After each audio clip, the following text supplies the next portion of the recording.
সুপ্রিয় দর্শক, বর্তমান আলোচিত ভারত পাকিস্তান যুদ্ধ নিয়ে এবার মুখ খুললেন বলিউডের জগৎ খান পরিবার।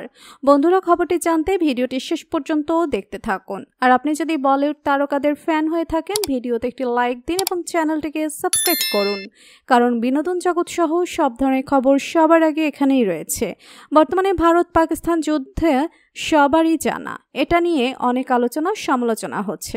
যখনই ভারত পাকিস্তান যুদ্ধের কথা আসে তখনই হিন্দু আর মুসলিম আলাদা হওয়াটা স্বাভাবিক। এবার পাক ভারত যুদ্ধ নিয়ে মন্তব্য করলেন বলিউডের মুসলিম তারকা সুপারস্টার সালমান খান। তিনি বলেন, যুদ্ধ কখনো কারো জন্য কল্যাণ বয়ে আনে না।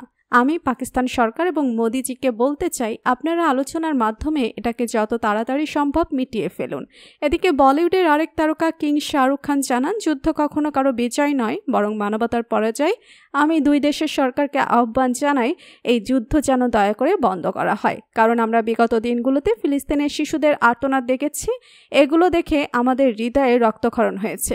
Please stop war. অন্যদিকে আরেক মুসলিম সুপারস্টার আমির খান জানায়, ইন্ডিয়াতে হিন্দু মুসলিম একসাথে যুগের পর যুগ বসবাস করে আসছে। আমি নিজেও একজন মুসলিম। তিনি বলেন, ভারত পাকিস্তান যুদ্ধে তৃতীয় পক্ষ কিছু দেশ অনেক বেশি লাভবান হচ্ছে, এটা আমাদের বোঝা উচিত। যুদ্ধ বন্ধ হোক, একে অপরের প্রতি হৃদয়ের দরজা খুলে যাক, আর হিন্দু মুসলিম ভাই ভাই। তো প্রিয় দর্শক, ভারত পাকিস্তান যুদ্ধ নিয়ে আপনার মতামত কি লিখে জানান আমাদের কমেন্ট বক্সে। ভিডিওটি ভালো লাগলে একটি লাইক, কমেন্ট ও বন্ধুদের মাঝে শেয়ার করতে ভুলবেন না। আর আপনি যদি আমাদের চ্যানেলে নতুন হয়ে থাকেন, চ্যানেলটিকে সাবস্ক্রাইব করে বেল আইকনটি অন করে রাখুন। ধন্যবাদ সবাইকে।